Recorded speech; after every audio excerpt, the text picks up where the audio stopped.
The Terminator franchise is the longest-running time travel action film series and has gotten increasingly convoluted as its heroes continue to fight the war against machines. If all the alternate timelines of the Terminator franchise make your head spin, here's an explanation for each ending in the series so far. In James Cameron's action-packed classic The Terminator, we meet two men who are sent back to 1984 to change the fate of the planet. One is an unstoppable machine with the face and skin of a man, that's Arnold's T-800, here to terminate Sarah Connor and stop the human rebellion before it begins. The other is Kyle Reese, a soldier sent by Sarah's son John, who has been given the mission of ensuring her survival until she can give birth to the future resistance leader. John has given Reese a photograph of Sarah to identify her, and he's fallen in love with her before the two even meet. Luckily for him, Sarah reciprocates his feelings, resulting in John's conception. This means that if John Connor had never instructed Kyle Reese to go back in time and protect Sarah, John never would have been born in the first place. It's a confusing paradox, but it's easy to overlook considering how well everything comes together in the film's final moments. In the climax of The Terminator, Reese sacrifices his life to save Sarah, completing his destiny, at least in this timeline. After Sarah manages to defeat the T-800 and escape with her life, a flash forward reveals that she's pregnant with Reese's child. Sarah records messages for John informing him of his complicated destiny in a scene that sets up their relationship in the sequel. If you don't send Kyle, you can never be. God, a person could go crazy thinking about this. In the final moments, a boy at a gas station takes a Polaroid photo of Sarah, the same photo that Reese fell in love with. Everything comes full circle.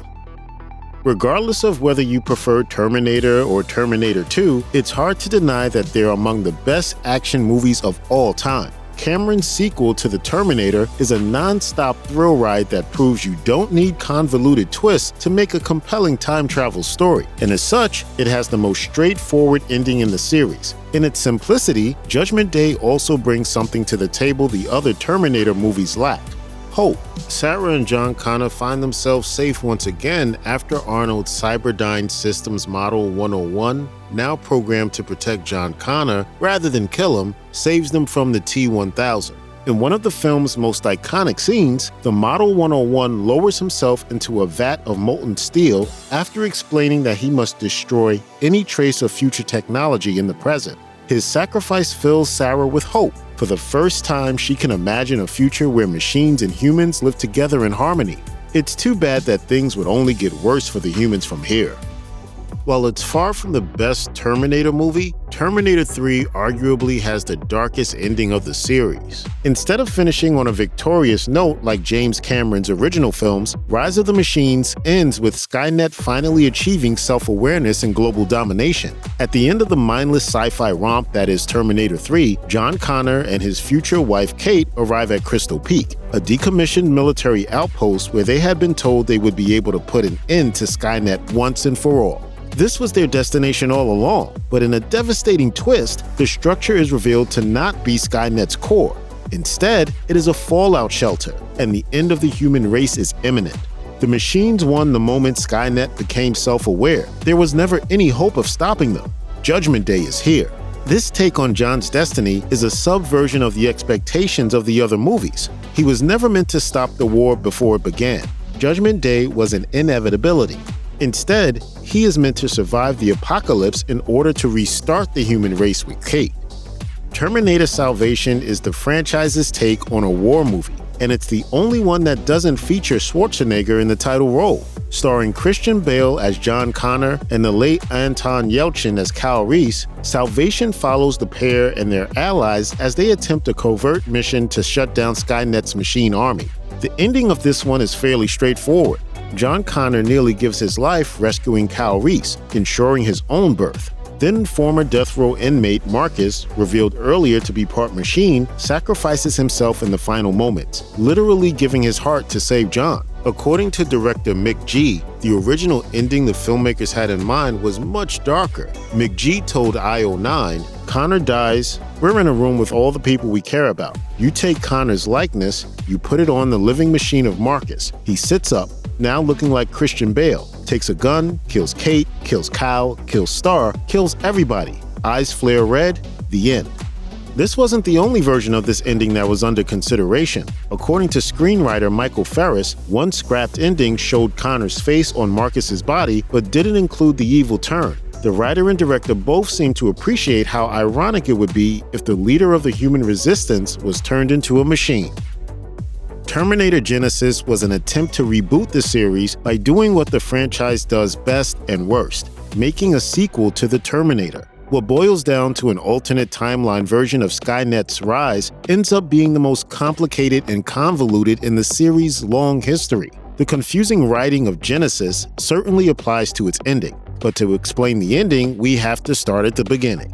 After traveling back to 1984, Kal Reese experiences visions from an alternate childhood he never lived. This splintering of the timeline leads to Reese taking Sarah Connor from 1984 and traveling to 2017, where the upcoming launch of an OS named Genisys will lead to the creation of Skynet. With the help of Pops, this timeline's friendly version of Arnold Schwarzenegger's Terminator, they stop an evil cyborg John Connor and take down Genisys. To close the loop, the trio visits the adolescent version of Reese to get him to remember that Genisys is Skynet, the memory that set the whole film into motion in the first place. To put it plainly, Kal Reese needs to tell the younger version of himself to give the future version of himself the warning that causes this timeline to exist, if that can be considered plain. After all these time travel shenanigans, a mid-credits sequence shows it doesn't really matter though. Genisys survived the attack, setting up the direct sequels that were canceled after the poor reception of this fifth Terminator film. The newest Terminator movie is known more for its controversial and secretly great opening sequence than its ending. In the film's first moments, Sarah Connor and a teenage John Connor are relaxing at a beachside bar in Guatemala, enjoying some much-needed R&R.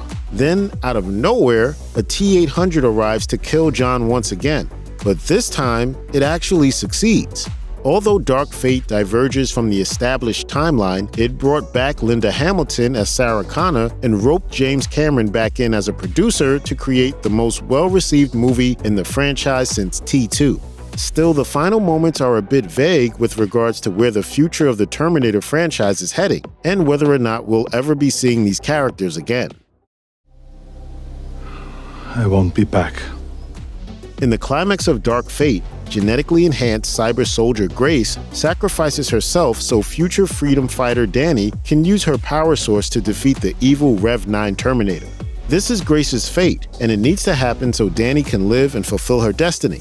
In the film's final scene, Sarah and Danny visit the childhood version of Grace, who is currently 10 years old. Danny wants to save her and prevent the events of the movie from taking place, but Sarah knows that they are inevitable. Danny must accept that Grace has to die to save the world. If not, Danny will die in her place, and the machines will undoubtedly win after Judgment Day. A dark fate indeed. Check out one of our newest videos right here. Plus, even more Looper videos about your favorite movies are coming soon. Subscribe to our YouTube channel and hit the bell so you don't miss a single one.